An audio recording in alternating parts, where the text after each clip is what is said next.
साल का बहुत बड़ा दिन, गीता जयंती, मोक्षदा एकादशी, श्रीमद् भगवद गीता का जन्मदिन आज उपस्थित है। सो भगवत कथा के दौरान ऐसे पवित्र पर्व का आना शुभ माना जाता है, पवित्र माना जाता है। आज मोक्षदा एकादशी है और आज ही के दिन भगवान श्री कृष्ण ने मध्य महाभारत, बिल्कुल उस महाभारत कुरुक्षेत्र की भूमि के मध्य में श्रीमद् भगवद गीता का ज्ञान प्रदान किया था। जैसे कि आप सब को अब आदत पड़ चुकी है, मतलब मैंने आपको आदत लगा दी है कि कुछ नया सुनेंगे, हैं? तो आज गीता जयंती है, गीता तो हम पढ़ते हैं, बांटते हैं। कभी आपने ये सोचा कि हम कृष्ण को प्रणाम करते हैं तो हे कृष्ण करुणा सिंधु, किसी देवी को प्रणाम करते हैं तो या देवी सर्वभूतेषु, गणेश जी को प्रणाम करते हैं तो गजाननम भूत गणादि सेवितम कपित जाम्बू फलचारु भक्षणम, ये सब। भगवान विष्णु को प्रणाम करते हैं तो सशंख चक्र सकिरीट कुंडलम श्लोक प्रणाम मंत्र। शिव जी को प्रणाम करते हैं तो कर्पूर गौरम करुणावतारम संसार सारम भुजगेन। ये सारी बात आप सब जानते हैं। कभी आपने सोचा भगवत गीता को यदि प्रणाम करना हो तो किस मंत्र से प्रणाम करेंगे? बताइए, हमारे जीवन में भक्तिमय लाइफ में कितने वर्ष बीत गए, भगवत गीता की कितनी कितनी महिमा हमने सुनी, लेकिन कभी हमने ये सोचा गीता को प्रणाम कैसे किया जाए? श्रीमद् भगवत गीता का प्रणाम मंत्र क्या है ना? जैसे ही मैंने कहा कि हमें आदत पड़ चुकी है कुछ नया सुनेंगे, तो आइए श्रीमद् भगवत गीता को हम कैसे प्रणाम करेंगे आज हम सीखेंगे। एक बहुत सुंदर श्लोक है, वैसे तो अनेकों श्लोक हैं, लेकिन शार्दुल विक्रीड छंद में एक श्लोक है जिसमें भगवत गीता को प्रणाम किया गया है। तो ये श्लोक मैं आप सबको दिखाऊं स्क्रीन पर, इसे देखते हुए हम प्रणाम करेंगे और इस श्लोक को समझने का विनम्र प्रयास करेंगे। पार्थाय प्रतिबोधितां भगवता नारायणेन स्वयं व्यासेन ग्रथितां पुराण मुनिना मध्ये महाभारतम् अद्वैतामृतवर्षिणीं भगवतीम् अष्टादशाध्यायिनीम्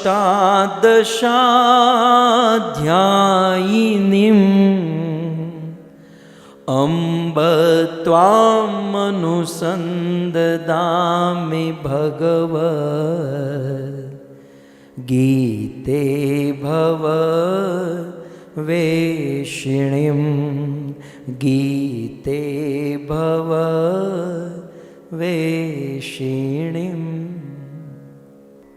यदि चाहें तो इस एक श्लोक के ऊपर ही आज के 2-3 घंटा हम कथा कर सकते हैं। इस श्लोक में बहुत सारी बातें।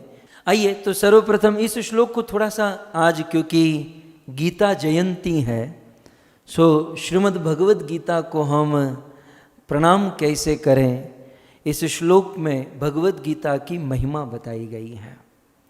भक्तों, इस श्लोक में गीता को माँ कहा गया और श्रीमद् भगवद गीता को हे माँ, माँ कहकर प्रणाम किया गया। इसलिए इसमें संबोधन यदि आप निकालोगे तो चौथी लाइन का प्रथम शब्द आप देखिए, अम्ब। चौथी लाइन में प्रथम शब्द है अम्ब। अम्ब माने माँ। तो इस श्लोक में भगवद गीता को माँ कहकर नमस्कार किया गया, प्रणाम किया गया। बहुत सुंदर श्लोक है। आइए इसका अर्थ करें। पार्थाय प्रतिबोधितां भगवता नारायणेन स्वयं। कहते हैं पार्थाय प्रतिबोधिता भगवता। सो पार्थाय, पार्थ माने अर्जुन। तो अम्ब श्रीमद् भगवत गीता को मैं प्रणाम करता हूं। कथम भूतम गीता, कैसी है भगवत गीता? तो कहते हैं पार्थाय प्रतिबोधिता, पार्थ अर्जुन को बोधित कराई गई। ये वो भगवत गीता है जो सर्वप्रथम अर्जुन को समझाई गई। और कैसे बोधित कराई गई? तो प्रतिबोधिता, प्रकृष्ट रूपेण, पूर्ण रूप से, बहुत अच्छी तरीके से पार्थ को, अर्जुन को श्रीमद् भगवत गीता का ज्ञान प्रदान किया गया। सो ये गीता जो है संसार के बहुत बड़े व्यक्ति को सुनाई गई, सफल व्यक्ति को सुनाई गई, एक गृहस्थ व्यक्ति को सुनाई गई। सो पार्थाय प्रतिबोधिता। अच्छा, ये तो ठीक है, लेकिन किसने सुनाई? ये महत्वपूर्ण बात है। तो कहते हैं भगवता नारायणेन स्वयं। ये श्रीमद् भगवत गीता अर्जुन को स्वयं भगवान नारायण ने सुनाई। भक्तों, ये गीता की बहुत बड़ी महिमा है।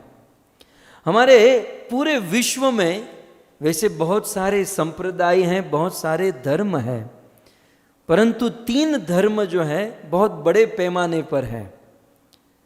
क्रिश्चियन धर्म, मुस्लिम धर्म और हमारा हिंदू सनातन धर्म।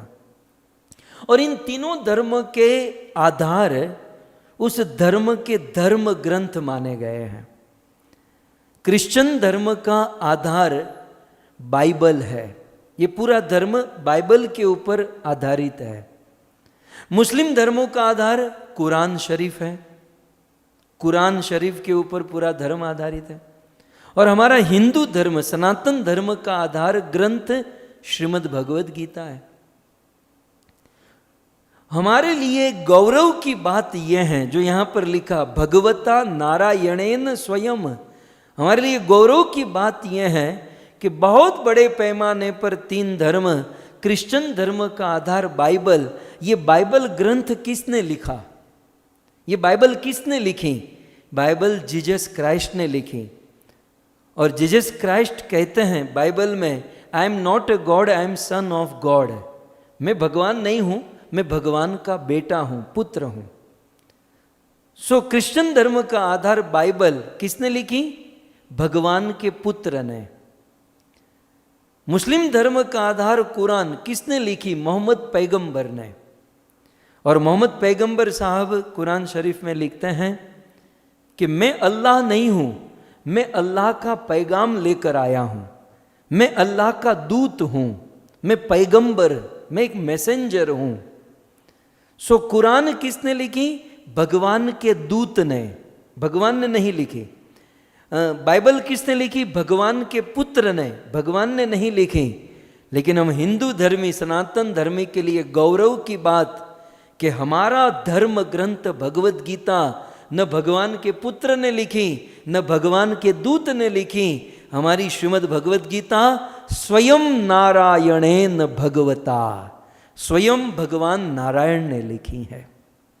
इसका अर्थ भगवान का बेटा कुछ गलती कर सकता है, भगवान का दूत कुछ मैसेज में कुछ गलती हो सकती है, लेकिन स्वयं भगवान यदि कुछ लिखे, कुछ बोले, तब इसमें कोई गलती नहीं हो सकती। सबसे उत्तम मैसेज माना गया है।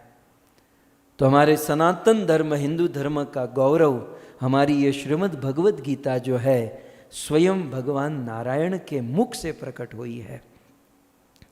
इसलिए कहते हैं यह स्वयं पद्मनाभस्य, जब स्वयं भगवान के मुख से गीता प्रकट हो चुकी है तो फिर अन्य ग्रंथ पढ़ने, लिखने और आंखें फोड़ने से क्या लाभ? जब सभी वेद शास्त्रों का सार गीता हमें प्राप्त हो चुके तो अन्य ग्रंथ क्यों? मैं इस शब्द पर एक बात कहूं कि स्वयं भगवता नारायण, स्वयं भगवान नारायण ने गीता कही। हमारे देश में अनेकों नदियां बहती हैं। यमुना भी बहती हैं, नर्मदा भी बहती हैं, कावेरी बहती हैं, अलकनंदा बहती हैं, सरस्वती गुप्त रूप से बहती हैं। परंतु सभी नदियों में महिमावंत नदी कौन सी है? तो कहना ही, स्वीकार करना ही होगा कि मां गंगा सबसे उत्तम। और इसीलिए परीक्षित ने मृत्यु के समय गंगा का आश्रय लिया, गंगा के चरणों में गए, क्योंकि गंगा त्रिभुवन को पवित्र करती है।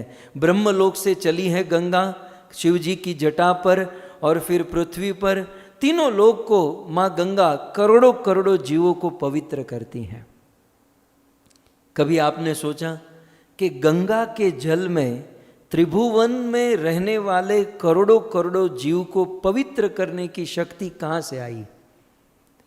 उस जल को किसी लेबोरेटरी में टेस्ट करा दो तो H2O के अलावा कुछ नहीं पाओगे, लेकिन फिर भी गंगा त्रिभुवन के करोड़ों जीवों को पवित्र करती है। क्यों? यद्यपि ये साधारण जल है, लेकिन इस साधारण जल को स्वयं भगवान ने अपने चरण से स्पर्श कर दिया, तो इस साधारण जल में त्रिभुवन में रहने वाले करोड़ों करोड़ों जीवों को पवित्र करने की शक्ति आ गई। मुझे आपसे इतना ही कहना है कि भगवान के चरणों से टच होने वाले जल में जब करोड़ों जीवों को पवित्र करने की शक्ति है, तो भगवत गीता भगवान के मुख से निकली है, तो मुख से निकलने वाली गीता करोड़ों करोड़ों जीव को पवित्र करे, इसमें क्या संदेह हो सकता है? जब चरणों से निकले हुए जल में इतनी ताकत है, तो मुख से निकली हुई भगवत गीता करोड़ों को पवित्र करे, इसमें कोई संशय नहीं हो सकता। और इसलिए भगवता नारायणेन स्वयं, ये भगवत गीता स्वयं नारायण के मुख से निकली, ये हमारे लिए गौरव की बात है। भक्तों, श्रीमद् भगवत गीता और कुछ नहीं है, हमारे कृष्ण का उच्चिष्ट है। कई बार कुछ लोग कहते हैं ना, प्रसाद दीजिए प्रसाद दीजिए। अरे प्रसाद तो कृष्ण देकर ही गए हैं, हमें लेना कहाँ है? वो तो गीता रूपी प्रसाद, कृष्ण के मुख से गीता निकली, कृष्ण का अधरामृत भगवत गीता है। इस भगवत गीता को सुने पड़े जीवन को धन्य करना चाहिए। सो पार्थाय प्रतिबोधिताम, पार्थ को प्रतिबोधित कराई गई भगवता नारायणेन स्वयं, स्वयं भगवान नारायण के द्वारा। और व्यासे न ग्रथिताम पुराण मुनिना, और फिर उस भगवत गीता को व्यासे न ग्रथिताम, श्री वेदव्यास मुनि ने ग्रंथों में लिखी। कही तो कृष्ण ने, गीता के मूल वक्ता कृष्ण हैं, लेकिन व्यासे न ग्रथिताम पुराण मुनिना, परम मुनि श्री वेदव्यास मुनि ने उसको ग्रंथ में उतारा। किस ग्रंथ में, कहाँ उतारा? तो मध्य महाभारतम। अब इसके 3 अर्थ होते हैं, बड़ा विस्तार इसका हो सकता है, लेकिन सरल अर्थ समझे तो श्री वेदव्यास मुनि ने भगवत गीता को मध्य महाभारतम, महाभारत के मध्य में रखा। भीष्म पर्व में श्रीमद् भगवत गीता का स्थान श्री वेदव्यास मुनि ने रखा। और ये भगवत गीता कैसी? अद्वैत, अद्वितीय। भगवत गीता का कोई तोल मोल नहीं कर सकता, श्रीमद् भगवत गीता की कोई कंपैरिजन नहीं कर सकता, इसलिए कहते हैं अद्वितीय। और अमृत वर्षिणी भगवती, भगवान के मुख से निकली हुई अमृत की वर्षा है श्रीमद् भगवत गीता। मध्य महाभारतम, महाभारत के मध्य में जब अर्जुन अनेकों प्रकार के कष्टों से, अनेकों प्रकार के मोह माया ममता से जुलूस रहा था, जब अर्जुन को अनेकों प्रकार के मन में संकट और मन में संशय उत्पन्न हो रहे थे, उस समय भगवान श्री कृष्ण ने अमृत वर्षिणी, अमृत रूपी वर्षा अर्जुन के ऊपर की। सो अद्वितीय है गीता और अमृत की वर्षा है यह भगवत गीता। और अष्टाध्यायनीम, और ये गीता 18 अध्याय में है। श्रीमद् भगवत गीता में 18 अध्याय हैं, सभी अध्यायों के नाम हैं। इन 18 अध्यायों का सार 5 तत्वों में है: ईश्वर, जीव, प्रकृति, काल और कर्म। आज भगवत गीता का जन्मदिन है। यदि गीता को कुछ चंद वाक्यों में कहना हो तो श्रीमद् भगवत गीता के 18 अध्याय के 5 मुख्य तत्व हैं। सबसे पहला है ईश्वर। श्रीमद् भगवत गीता में यह साबित किया गया कि ईश्वर कौन, तो गीता कहती है ईश्वर एकमात्र कृष्ण है। अहम सर्वस्य प्रभवो मत सर्व प्रवर्तते इति मत्वा भजन्ते माम बुधा भाव समन्विता। सो श्रीमद् भगवत गीता के 18 अध्याय में प्रथम ईश्वर तत्व, और अनेकों प्रमाणों के द्वारा कृष्ण ने कहा कि ईश्वर एकमात्र मैं हूं, कृष्ण है। गीता का दूसरा तत्व है जीव। श्रीमद् भगवत गीता में जीव के विषय में वर्णन हुआ। जीव माने हम कौन है, हु एम आई, मैं कौन हूं। सो श्रीमद् भगवत गीता में बहुत सुंदर ढंग से विश्लेषण करते हुए, एक के बाद एक बताते हुए कि हम ये शरीर नहीं, हम आत्मा है। हम और आप शरीर को मैं मानते हैं, लेकिन हमारी वास्तविक पहचान हम सब आत्मा है, और ये शरीर एक इंस्ट्रूमेंट है। कुछ समय के लिए ये शरीर रूपी साधन मिला है, आज ये तो कल दूसरा, परसों तीसरा, शरीर बदलता रहता है, लेकिन आत्मा तो एक ही रहती है। तो आत्मा हम है, ये शरीर हम नहीं है। ये गीता का दूसरा, और इसको समझाने के लिए अनेकों अध्याय और श्लोक इत्यादि। फिर तीसरा है प्रकृति। हम जहां पर रहते हैं ये प्रकृति है, और प्रकृति क्या है? प्रकृति भगवान की शक्ति है। भगवान श्री कृष्ण की बहिरंगा शक्ति महामाया, महामाया के 3 गुण, सत्वगुण, रजोगुण, तमोगुण, और इन सत्व रजस तमस के द्वारा इस प्रकृति का निर्माण हुआ।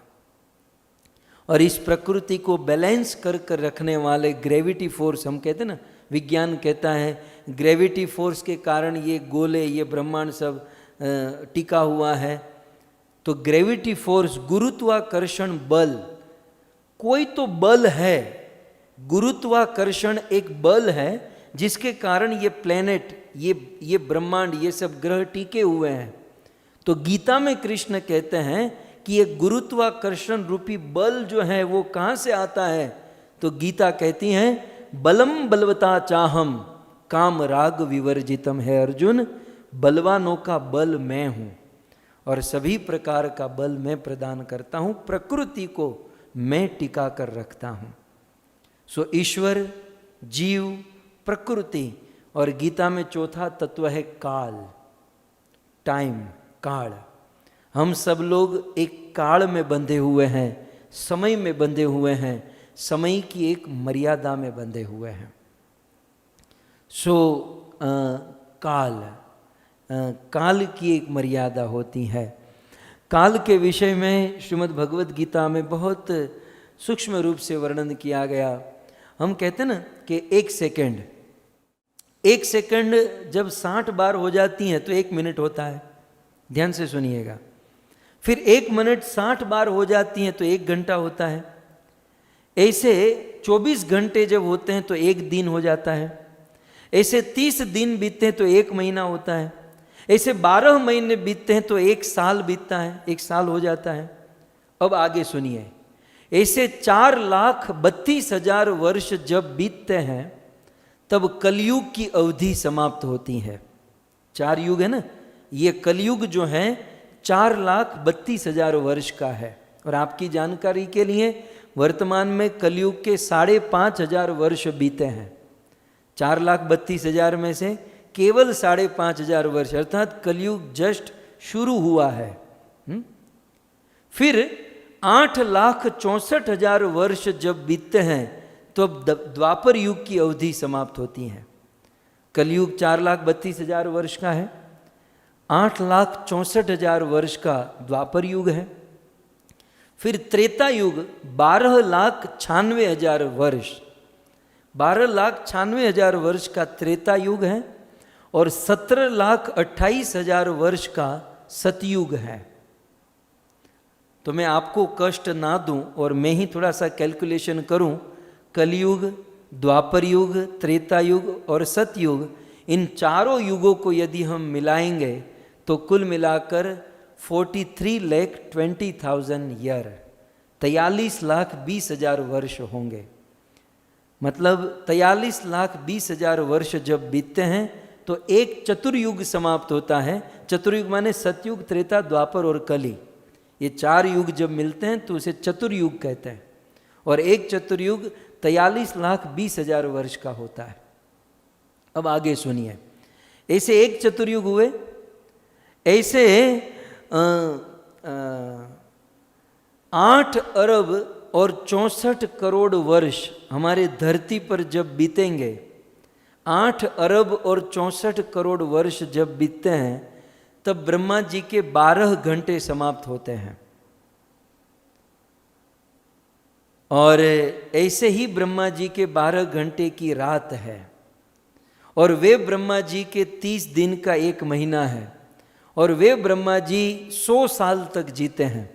और ब्रह्मा जी के जब 100 साल समाप्त होते हैं तब भगवान विष्णु का एक सांस समाप्त होता है। अर्थात भगवान विष्णु इतना करते हैं तब ब्रह्मा के 100 साल बीत जाते हैं। और ब्रह्मा के 100 साल में मनुष्य का तो कुछ पता ही नहीं है कि कितने वर्ष, कितने जन्म, कितने युग। तो ये सारे काल की अवधि जो है, ये समय, ये टाइम कैसे काम करता है, समय कभी रुकता नहीं, और हम कैसे समय की मर्यादा में बंधे हुए हैं, ये सारी बात भगवान श्री कृष्ण ने गीता में अर्जुन को बताई। तो ईश्वर, जीव, प्रकृति, काल और फिर 5वां तत्व है कर्म। श्रीमद् भगवद गीता में कृष्ण ने बहुत सटीक रूप से कहा कि अच्छे लोगों के साथ बुरा क्यों होता है। और दूसरी बात परेशानी यह है कि भाई बुरे लोगों के साथ अच्छा क्यों हो जाता है? हम इतना अच्छा काम करते तो हमारे साथ बुरा होता है, और बुरे लोग हैं उसके साथ सदैव अच्छा होता है। इसका कारण है कर्म। क्योंकि उन्होंने पूर्व में कुछ अच्छे कर्म किए होंगे, इसलिए आज भले वे बुरे हैं लेकिन अच्छे कर्मों का फल वो अच्छा भोगत रहे हैं। और पूर्व में किसी ने बुरे कर्म किए होंगे, आज भले वे अच्छे हैं लेकिन पूर्व के बुरे कर्मों का फल दुख बनकर आता है। तो कर्म का विषय, 3 प्रकार के कर्म गीता में कृष्ण ने कहे। विकर्म, विकर्म माने भगवान और वेदों के नियम से विरुद्ध चलना। दूसरा है कर्म, कर्म माने सकाम कर्म, सत्कर्म, पुण्य कर्म। और सबसे उत्तम कृष्ण ने गीता में कहा, और वो है अकर्म। अकर्म एक ऐसा कर्म है जिसको करने से पूर्व के कर्म बंधन से, बुरे कर्मों से हम मुक्त हो जाते हैं। अकर्म जिसको करने से वर्तमान में जो हम कर्म करते हैं उस कर्म का बंधन नहीं लगता। अकर्म जिसको करने से वर्तमान जीवन में हम सुखी हो सकते हैं। अकर्म जिसको करने से मृत्यु के बाद हम भगवान को प्राप्त कर सकते हैं। तो 3 प्रकार के कर्म है, विकर्म, कर्म और अकर्म। कृष्ण गीता में कहते हैं हमें अकर्म करने चाहिए।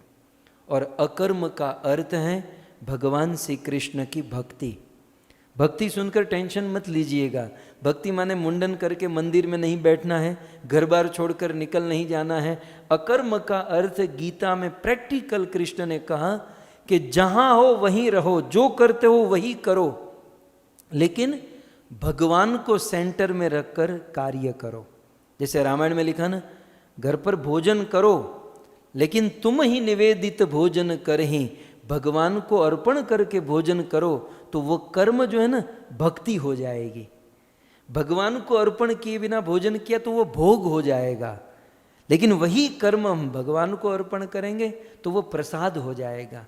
ठीक उसी प्रकार जीवन में सभी कर्म भगवान को अर्पण करके फिर प्रसाद के रूप में हम उसे भोगते तो वह भक्ति। तो इस प्रकार श्रीमद् भगवद गीता में कहा गया, पार्थाय प्रतिबोधिताम भगवता नारायणेन स्वयं व्यासेन ग्रथिताम पुराण मुनिना मध्ये महाभारतम अद्वैत मृत वर्षिणी भगवती अष्टादशाध्यायिनीम अम्ब त्वाम अनुसंधामी भगवद गीते भगवत वेषिणीम। सो कहते हैं, हे अम्ब, हे माँ श्रीमद् भगवद गीता को माँ संबोधन देते हुए कहते हैं कि हे माँ त्वम अनुसंधामी, हे माँ मैं आपका ध्यान करता हूँ, हे माँ भगवद गीते मैं आपको प्रणाम करता हूँ। भगवद गीते अम्ब, गीता रूपी माँ को मैं प्रणाम करता हूँ, मैं बारंबार स्मरण करता हूँ। सो इस प्रकार श्रीमद् भगवद गीता का ये प्रणाम मंत्र है।